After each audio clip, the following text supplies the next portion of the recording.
routine bus ride takes a shocking turn when an impatient driver humiliates an elderly woman, only to uncover her extraordinary past. How will this life-altering encounter change him forever? Let us know where you're watching from today, and don't forget to like and subscribe for more unforgettable stories. "Hey, hurry it up, would you?" Michael Harris barked as he leaned out of the driver's seat, glaring at the small line of passengers making their way up the bus steps. It was another typical morning rush hour, and Michael's patience was already running thin. He wasn't in the mood for delays.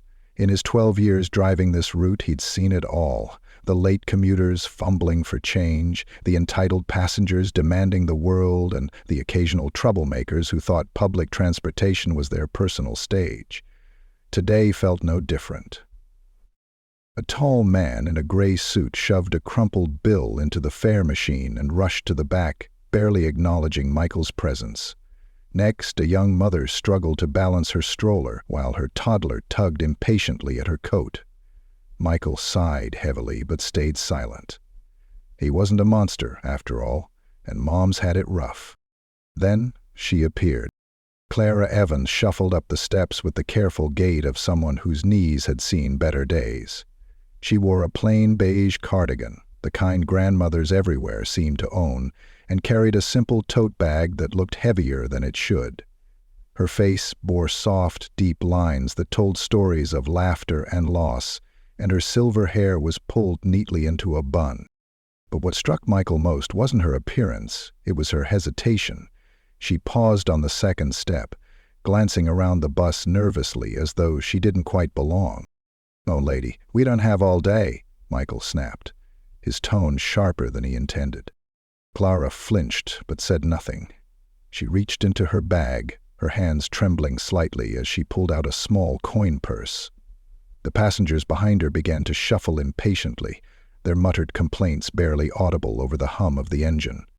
"Really?" Michael muttered under his breath, loud enough for her to hear. "You should have had that ready before you got on." I'm sorry," Clara stammered, fumbling with the zipper. The minutes stretched unbearably long as she tried to count out the fare. A young woman in headphones sighed loudly and rolled her eyes. A man in a neon construction vest whispered something to his friend, and they both laughed quietly. Michael's irritation boiled over. "Lady, you holding us all up for what? If you can't pay, you gotta step off." Clara froze, her face flushed with embarrassment. She glanced back at the small crowd behind her, their eyes a mix of annoyance and indifference. "Please, I just need a moment." "We don't have moments to spare," Michael cut her off, leaning back in his seat and crossing his arms. "Rules are rules." The bus fell silent, save for the occasional cough or shuffle of feet. Clara looked around, as though hoping someone would come to her defense, but no one spoke. Finally, she sighed and began descending the steps, her grip on the railing firm but unsteady. "I'll take another bus," she murmured, her voice barely audible. "Yeah, good luck with that," Michael called after her. He slammed the doors shut as soon as her feet hit the pavement, the hiss of hydraulics punctuating the uncomfortable moment. As the bus rumbled down the street, the tension lingered.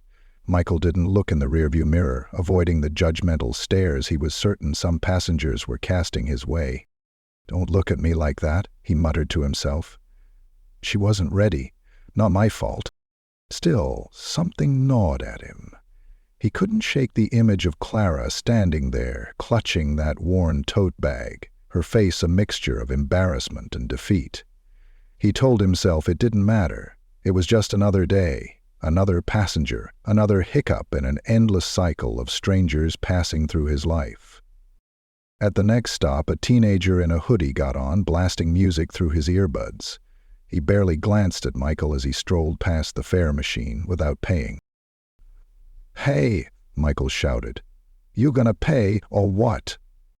The teen waved him off and found a seat in the back, bobbing his head to the beat. Michael's hands tightened around the steering wheel. "Unbelievable," he muttered, but he let it go.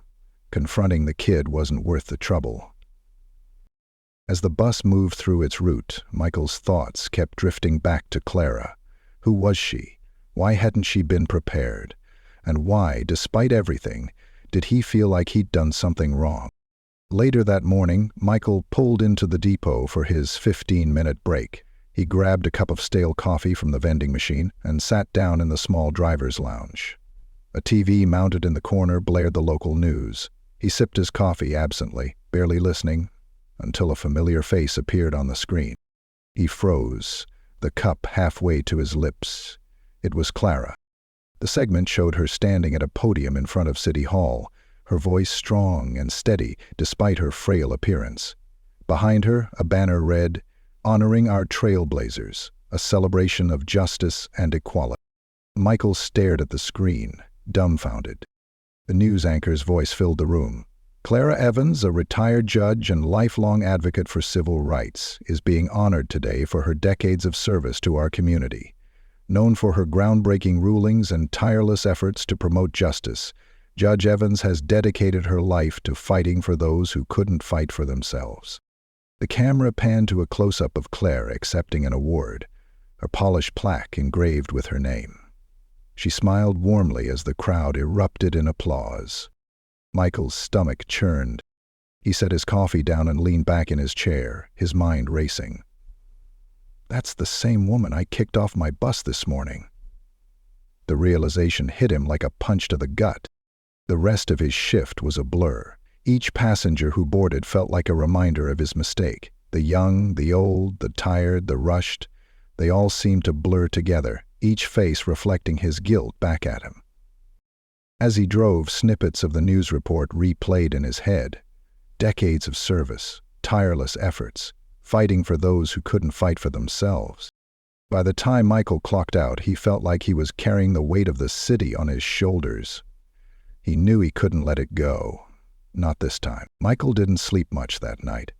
He tossed and turned, replaying the moment Clara stepped off his bus. Her quiet dignity haunted him. Every time he closed his eyes, he saw her face, flushed with embarrassment, her steps hesitant as she left. And now he knew who she was. A civil rights hero. A retired judge who had spent her life championing the very kind of respect and fairness he'd denied her that morning. By dawn, he was out of bed, pacing the small living room of his modest apartment. The news report still echoed in his mind. A tireless advocate for justice and equality. Justice. Equality. Michael scoffed at the irony. He hadn't even given her the basic courtesy of patience. As the sun rose, Michael made a decision. He couldn't undo what he'd done, but he could try to make it right. He didn't know how, but he knew he had to try. The day's route was mercifully uneventful. The usual mix of commuters, students, and mothers with strollers filled the bus. Michael drove on autopilot, his mind elsewhere. At every stop he scanned the crowd, half hoping, half dreading that Clara might appear again. But she didn't. By his lunch break, Michael had a plan. He'd heard from a passenger that Clara was scheduled to speak at a community center downtown that evening as part of the city's celebration. He decided he would go, even if it meant standing at the back of the room like an outsider. Maybe then he could find a way to apologize. That evening, Michael arrived at the community center early. The building buzzed with energy. Flyers announcing the event were plastered on every wall, featuring Clara's name in bold letters beneath the tagline, "A lifetime of advocacy, stories of change." A small crowd of attendees, mostly older citizens, mingled near the entrance. Michael hesitated, suddenly feeling out of place. He tugged at his shirt collar and stepped inside. The main hall was modest but packed with chairs, a podium at the front decorated with a simple floral arrangement. Michael slipped into a seat near the back, trying to blend in. As the room filled, the hum of conversation grew louder. People exchanged stories about Clara's work and shared how her rulings had impacted their lives. One woman nearby said, "I'll never forget the time she ruled in favor of my daughter. That school tried to deny her access because of her disability, but Judge Evans set them straight." Another man added, "She was fearless, went toe-to-toe with some powerful folks and never backed down." Michael swallowed hard. Each story only deepened his guilt. The room quieted as Clara took the stage. She walked slowly but steadily, her presence commanding respect. Dressed in a simple navy dress, she looked every bit the dignified figure Michael had seen on the news. "Good evening," Clara began, her voice strong despite her years. "Thank you for being here tonight. It's humbling to stand before you and reflect on a lifetime of work that wasn't mine alone. Every step I took was supported by those who believed in justice, in equality, in the power of community." The crowd erupted in applause. Michael felt a lump rise in his throat. Clara shared stories from her career. Her first case as a young lawyer, her battles against systemic discrimination, her eventual appointment as a judge. She spoke of the challenges she'd faced and the victories that had fueled her determination. Each anecdote painted a vivid picture of a woman who had spent her life fighting for others, often at great personal cost. But then her tone shifted. "I want to share something that happened to me yesterday," she said, her gaze sweeping the room. "It wasn't a big event, not by the world's standards, just a small moment on a bus." Michael's stomach dropped. A man, someone I don't know, spoke to me in a way that reminded me why this work is still so important, Clara continued. He didn't know who I was, and he didn't care to ask. He saw an elderly woman struggling, and chose impatience over kindness. The room fell silent. Clara's words hung heavy in the air. "I'm not telling you this to shame anyone," she said gently. "I'm telling you this because it reminded me of the barriers we still face, the assumptions we make about each other, the ways we fail to see the humanity in the person standing or sitting right in front of us." Michael felt his face burn. He wanted to disappear, but he couldn't tear his eyes away from Clara. She wasn't angry. She wasn't accusatory. She was simply honest. Clara's speech ended with a call to action. Kindness isn't just about grand gestures. It's in the small moments, the ways we treat one another, especially when it's inconvenient. That's where real change begins. The crowd rose to its feet in thunderous applause. Michael stayed seated, his hands gripping the edge of his chair. After the event, people crowded around Clara, eager to shake her hand or share their gratitude. Michael hung back, unsure of how or if he should approach her. What could he possibly say that would matter after everything she'd just said? But as the crowd began to thin, Michael found himself moving forward, almost against his will. Before he knew it, he was standing just a few feet from Clara. She turned, and their eyes met. For a moment, neither spoke. Then Michael cleared his throat. "Judge Evans," he began, his voice faltering. I don't know if you remember me. I was the bus driver yesterday, the one who—" He trailed off, unable to finish. Clara studied him, her expression unreadable. Finally she said, "Yes, I remember." Michael felt his heart sink. I just wanted to say I'm sorry. I was impatient and I shouldn't have been. I didn't treat you with the respect you deserve. Honestly, I didn't treat you with the respect anyone deserves." Clara's gaze softened. "Thank you for saying that," she said. "It takes courage to admit when we're wrong." Michael nodded, his throat tight. "It's been eating at me all day. I saw the news last night and I realized I didn't just disrespect you. I disrespected everything you stand for. And I'm so sorry." Clara reached out and placed a hand on his arm. "Mr. Harris, we all make mistakes. What matters is what we do after. The fact that you're here, apologizing, shows me you're trying to do better, and that's all anyone can ask." Michael felt a weight lift from his shoulders. "Thank you," he said, his voice barely above a whisper. Clara smiled. "And thank you for listening tonight. If you take anything from what I said, let it be this. Every small moment matters. We all have the power to make someone's day better. Or worse. Choose better." Michael nodded, her words sinking deep into his heart. He left the community center that night feeling lighter, but also more determined. Determined to be the kind of person who chose better. Michael Harris didn't think much about transformations or redemption before. Life was a day-to-day grind, and he saw himself as just another cog in the machine. But the morning after his conversation with Clara, he felt different. Lighter, yet more responsible. As he climbed into the driver's seat of his bus, he resolved to make a change. Not just because Clara had forgiven him, but because her words had revealed something he hadn't seen clearly before. His actions mattered, even in the smallest moments. The bus hissed as Michael opened the doors at his first stop. A few familiar faces boarded, commuters he saw regularly. He greeted each one with a smile and a warm good morning, even when they only nodded or grunted in return. Then, at the third stop, an older man with a cane stepped aboard. His movements were slow and deliberate, his weathered hands gripping the rail tightly as he climbed the steps. Michael felt his usual impatience bubble up, but quickly pushed it aside. "Take your time, sir," he said gently, his tone sincere. The man paused, looking up at Michael with a mix of surprise and gratitude. "Thank you, young man. Not many people have patience for us old folks these days." Michael smiled. "Oh, well, I'm working on it." As the day went on, Michael began to notice the ripple effects of his new approach. Passengers seemed more at ease. Conversations flowed more freely among strangers. Even the grumpy regulars softened when greeted with kindness.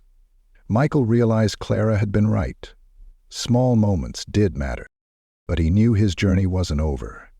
Forgiveness from Clara didn't erase the years of bitterness and impatience he had built up. It was a start, but lasting change would take more effort. A week later, Michael received an invitation in the mail. It was from the community center inviting him to join a panel discussion on public transportation and community engagement. At first, Michael thought it must have been a mistake.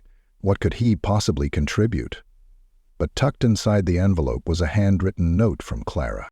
"Dear Mr. Harris, we need more voices like yours. People who have lived these moments and learned from them. Please consider joining us. With gratitude, Clara Evans." Michael read the note twice, his heart pounding. He wasn't sure he belonged on a panel alongside someone like Clara, but the fact that she believed he could contribute meant something. After some hesitation, he decided to accept. The night of the panel, Michael arrived at the community center early, his nerves threatening to get the best of him. The hall was set up similarly to the night of Clara's speech, but this time he wasn't sitting in the back. He was one of the speakers. Clara greeted him warmly as he entered. "I'm so glad you came," she said. Michael nodded, his palms damp. "Thanks for inviting me. I'm not sure I'll have much to add, though." "Don't underestimate the power of your story," Clara said.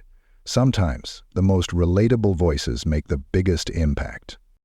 When it was Michael's turn to speak, he felt his throat tighten. He stared out at the crowd. Community members, fellow bus drivers, a few city officials, and took a deep breath. "Good evening," he began, his voice shaky. "I've been a bus driver for over a decade, and I'll admit, I haven't always been the kindest person.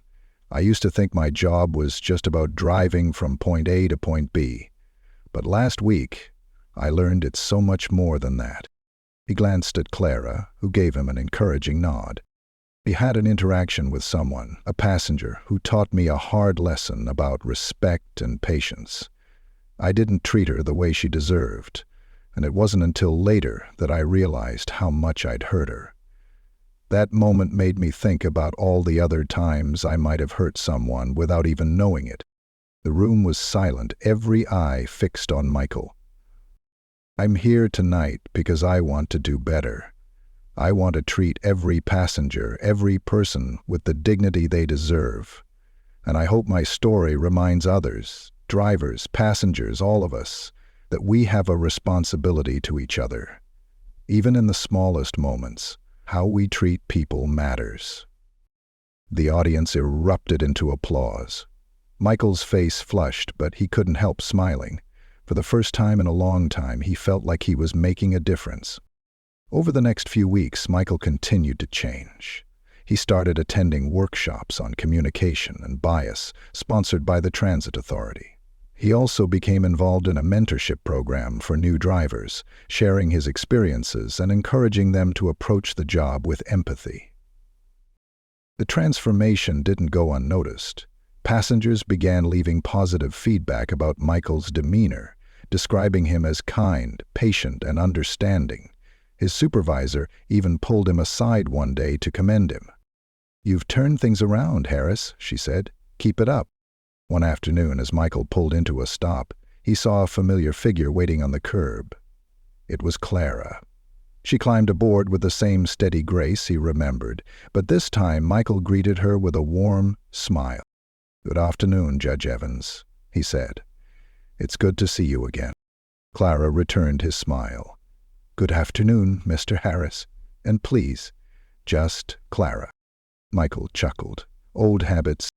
She took a seat near the front, and as the bus rolled on, the two struck up a conversation. Clara asked about his progress since their last meeting, and Michael shared his journey, the workshops, the panel, the mentorship program. "I'm proud of you," Clara said. "It's not easy to look in the mirror and make changes, but you've done it." "Thanks to you," Michael replied. "You could have written me off, but you didn't." Clara's eyes softened. "We all have the capacity to grow, Michael. Sometimes we just need someone to believe we can." As the bus approached Clara's stop, Michael pulled over and opened the doors. Before she stepped off, she turned to him and said, "Keep going, Michael. The world needs more kindness." Michael nodded, his heart full. "I will. Thank you, Clara."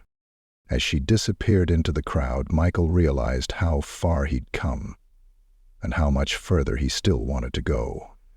Clara had given him more than forgiveness. She'd given him a new perspective, one that would guide him long after she'd stepped off his bus. The story ends with Michael greeting the next passenger, his tone warm and welcoming. "Good afternoon. How's your day going?" And in that small moment, the ripple of kindness continued.